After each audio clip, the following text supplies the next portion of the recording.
bantu banjye hari video imaze iminsi iri kwamamara ku mbuga nkoranyambaga ariko mu by'ukuri iteye ubwoba.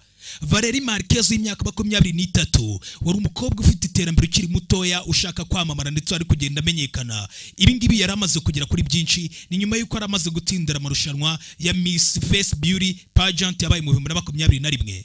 Kuva icyo gihe nk'urundi rubyiruko rwose rwari rumaze kuba rwatera imbere yaratangiye kugenda yamamara bice gupostinga ku mbuga nkoranyambaga like Instagram ndetse na TikTok. Kandi iki gihe yaratangiye kugenda asa nk'abantu bagenda bamukunda batangira kugenda bamukurikira bitewe n'amashusho agenda asakaza ku mbuga nkoranyambaga ze, amashusho content yagenda akora ashimisha abantu benshi. Yaramaze kuba yageze ibihumbi bigera muri 220 kuri TikTok ndetse yaramaze no kuba yagira followers bagera mu 100 kuri Instagram. Kuburyo ahagaragara ibintu yakoraga byagaragaraga ko umukobwa yari afite ahazaza ndetse n'iterambere rigana ahazaza hagombaga kuzaba heza. Ariko ibyo byose turasubira inyuma gatoya mu minsi micikiyeho ku itariki 14 z'ukwezi kwa gatanu. Uyu mukobwa yari ari kuri TikTok ndetse n'abafans be cyangwa se abafana be bose bari kumureba ari kuri live. Iki gihe ari kuri TikTok ari kuri live nibwaje kuba yaraswa amasasu, araswa mu gatuza no mu gice cy'umugongo ndetse yarashwe inshuro nyinshi. Ibi ntago byishe ubuzima, ntago byanangije ubuzima bwe gusa ahubwo nahazaza hose.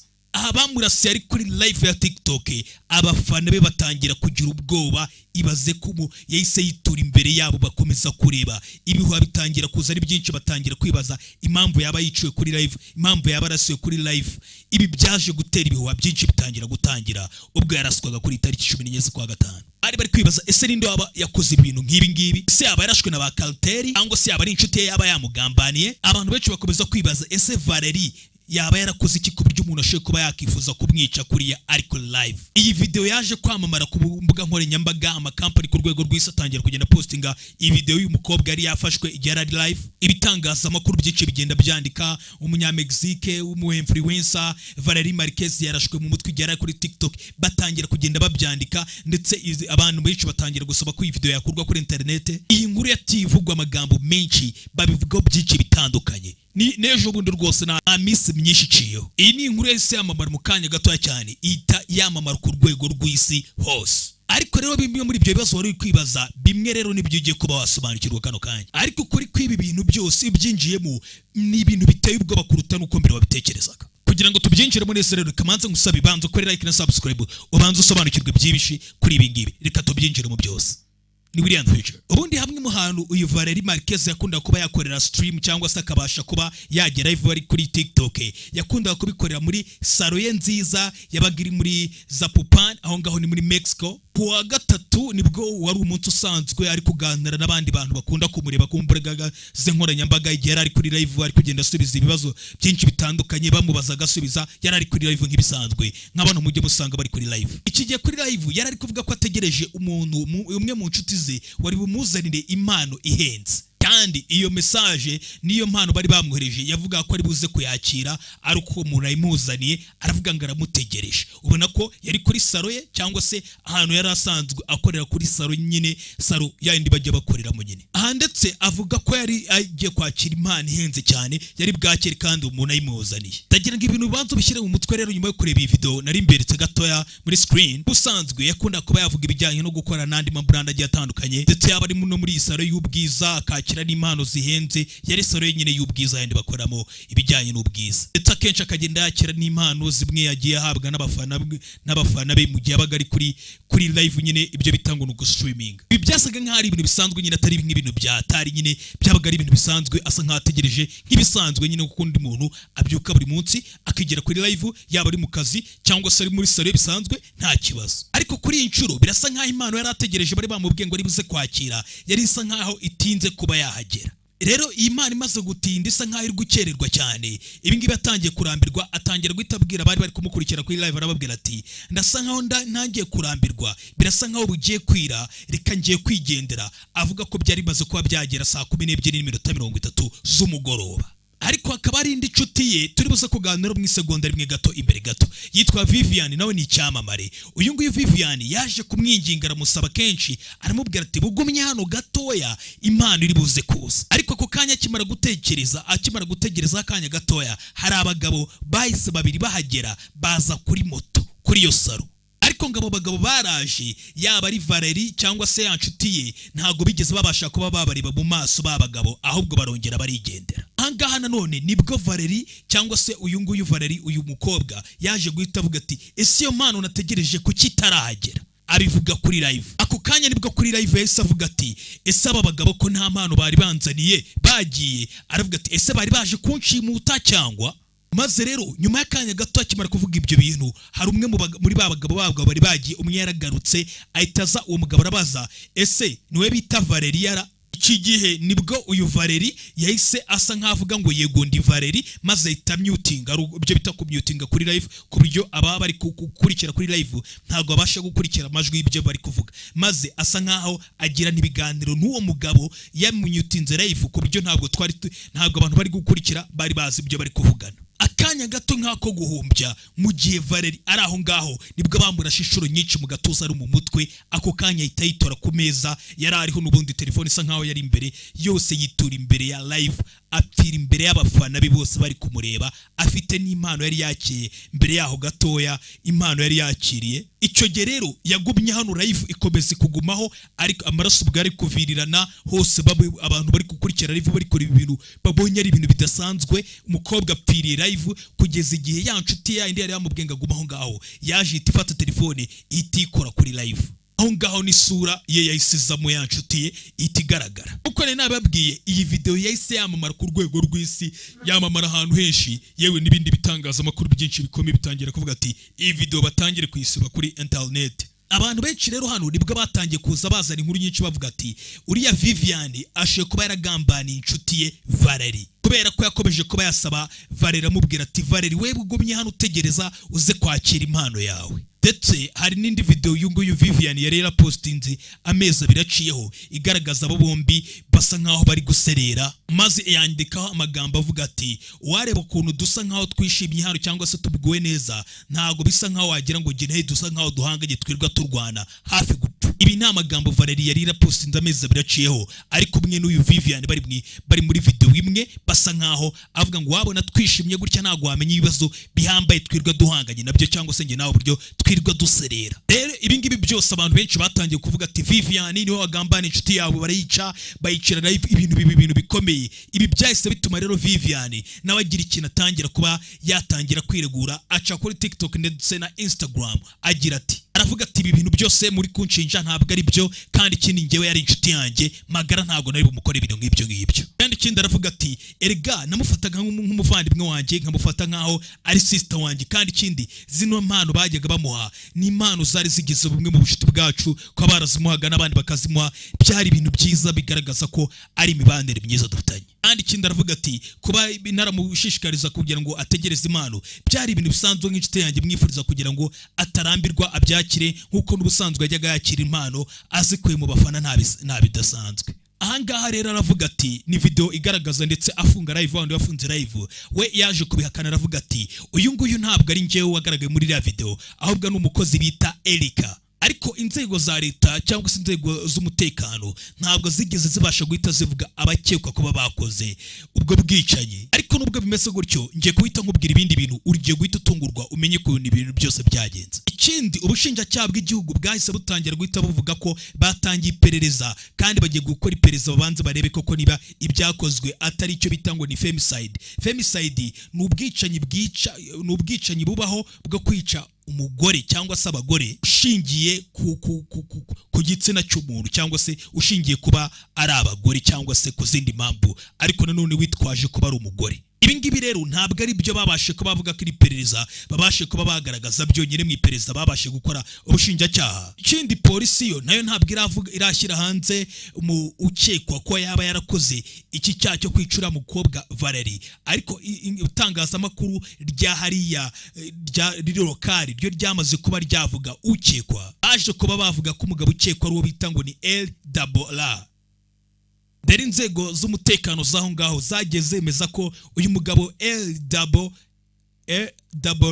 uyu nguyu yaje kuba yarakundanyeho n'uriya Valerie, bakundanaho igihe kingana n'amezi make abantu benshi bagatangira gukeka ko uriya mugabo ashe kuba yarababajwe n'uburyo ki umukobwa bahoze bakundana, ashe kuba yaragiye yakira impano nyinshi zituruka mu nshuti, zituruka mu bantu benshi batandukanye, maze nawe akifuza ko hari ikintu yabikoraho. Ariko ninkubwira ngo uyu mugabo yari ex, uyu mugabo nakubwira ngo ni LRR, mu gihe tukubwira ngo uyu mugabo ni umu ex, ntuhite ugira ngo ni umu ex usanzwe cyangwa se umukobwa wabaho, uyu mukobwa Valerie, uyu mugabo bahoze bakundana ntabwo ari umuntu usanzwe. Umva uwo ari we. Ibi bigaragara ko mbere uriya Vivian yigeze kuba avuga ko uriya muntu cyangwa se uriya mu ex wa Valerie yigeze kuvuga ngo nihagira ikintu kibasha kuba, cyangwa se Valerie yigeze kuba, inshuti yigeze kuvuga ngo nihagira ikintu kimubaho, ibyo bintu bizaba bitewe nawe. Ariko ibyo ngibyo abantu bashaka babifata nk'ari ibintu bisanzwe. Iyo urebye rero nababwiye ngo uriya mugabo nakubwiye ngo yitwa ngo LRR, ariko iyo usobanura iryo zina mu buryo bwiza busobanutse, uriya mugabo yitwa ngo ni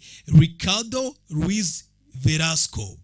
Uyu mugabo rero ayobora ibyo bita ngo ni ba Jelasco, aho abantu benshi muri minsi bita ngo ni ba Cartel, ibyihebe by'abakariteri. Ibi ni ibyihebe bikaze. Uyu mugabo nimukubwira ntuhite ugira ngo ni umusirikare usanzwe cyangwa se abo basirikare bo ku birenge, ahubwo uyu mugabo we ayobora squad cyangwa se ayobora bimwe mu byihebe bya danger by'ibihanga. Bivuze ngo iyo itangazamakuru ryaho ngaho ryo rivuga ryahara muri Mexique rivuga ko uyu mugabo we, uyu house akona n'uriya Valerie bari gushinja ko ashoboye kuba yarabigezemo uruhare, we ayobora ngo n'abicanyi bo ku rwego rwo hejuru bametirije no kwica abantu ku rwego ruhambaye, atari bwa bwicanyi buciriritse ko hano babivuga, abo bita ngo ni high profile assassinations.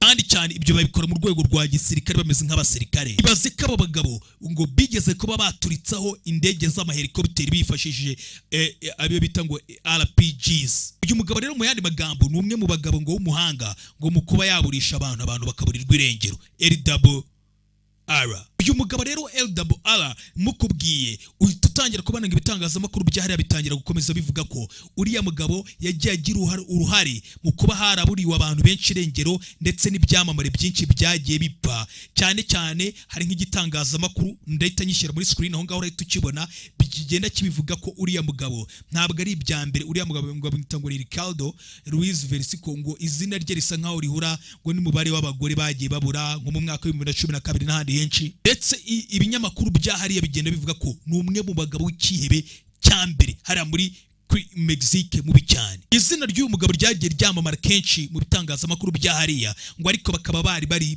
barabuze icyaha kindi babasha kuba bamushinja ngo kimufate. Cece kuba ndi kwibaza ese kubera iki batigeze bamufata igihe cyose. Ariko rero umva none haha ibintu bitangira kubera bibi kurushaho. Ahangaha tureta twinjira mu mwaka wa 2023, ikigo bita ngo ni Mexico National Statistics Agency, ni ikigo gikora ibarurisha mibare, ndavuga ngo gikora ibijyanye n'ibarura. Avuga ko ibyaha bigera ngo 3% kw'ibyaha byose by'ubwicanyi by'ubugizi bwa nabi bushe kuba bibera mu gihugu byose birangira abantu babyemeye. Ibaze noneho 3% bw'ababikora. Cyane cyane iyo urebye ibyaha kenshi byibasira abagore, abantu benshi twagiye tubibona. Bivuze ngo rero muri kara gace uriya Valerie yiciwe muri kara gace muri Mexique, ngo na gace gahuriyeho no kuba bakora ibiyobyabwenge, amafaranga, gucuruza abantu n'ibindi byose. Kurikije icyo ubutabera bwa Leta Zunze Ubumwe za Amerika cyangwa se USA Department of Justice bivuga, iyo urebye muri Jalisco, iyo ni leta n'ubundi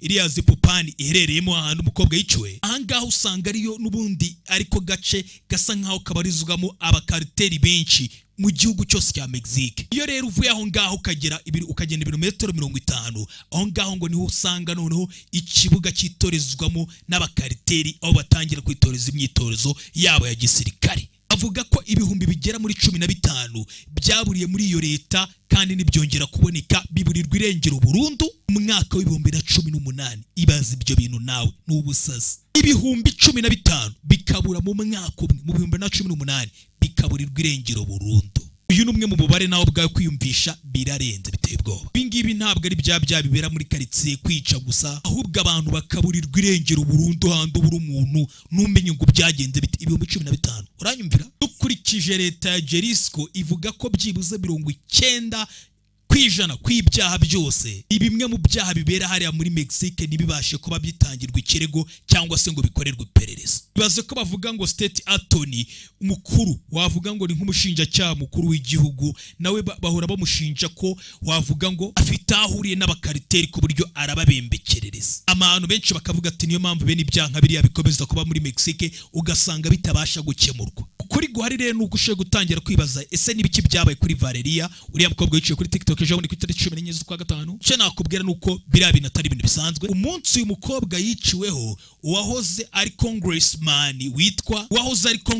bitaga ngo ni Lewis Diaz yaje kwicwa, nawe yicirwa mu birometero bibiri uvuye aho Valerie yiciwe, ndetse nanone iminsi ibiri imbere yaho gatoya nabwo undi muntu wari kuri live stream ari gustreaminga na iminsi ibiri yarimo yirukanka. Iki gihe yari ari kwirukanka ubwo hari kuba uwiyamamaza mu myiyereko ya politiki aho ngaho, na undi muntu yaje kwicwa. Bivuze ngo rero iyo umuntu n'ubundi apfiri hara muri Mexique yaba ari kuri live stream cyangwa se yaba ari ahantu bamwiciye bucece, birangira n'ubundi ngo ni ibintu bigenda bikajya hariya bikarangira abantu bagakomeza kwibaza byagenze bite, byatewe n'iki, bikarinda birangira nta kintu na kimwe kibonetse, bikarangira ubwo nuko umuntu ajya bura burundu muri Mexique. Inayo mpamvu rero inkuru nk'ingi babaje ya Valerie nayo n'ubundi isa nkaho nk'izo nkuru zose zimeze gutyo. Ibi rero niyo mpamvu wagiye usanga ugasanga nk'hariya nk'uyu Valerie umukobwa rukiri muto ushaka kwiyubaka w'icyamamare, nawe yishwe kuriya, leta zigashyirwaho igitutu n'abayobozi bo muri icyo gihugu kugira ngo bashakishe uwaba yabikoze, bo bagahita bahita babiha icyito cyangwa se bakabiha nk'icyaha cyo kuvuga ngo babihaye inyito yo kuvuga ngo ni femicide, umuntu wishe umugore agamije kumwica gutyo, babishyira muri iyo ka bikazarangira gutyo nta wundi muntu ubibajije. Ariko kimwe mu bintu biteye ubwo binababaje cyane ni ukubera ko isi yose yarimo ibireba. Ese urabitekereza icyo uri kunkurikira? Utekereza ko biriya bintu byabaye cyangwa se uyu mukobwa wishwe nabo bizaba nk'izindi kesi zose ziboneka muri Mexique zigera muri 97% zitajya zikemurwa birangira gutyo mu cyuka, cyangwa utekereza ko biriya bintu bishobora kuzarangira? Reka tubihanga amaso. Mugire ibihe byiza na weekend nziza ya Rwin Adventure.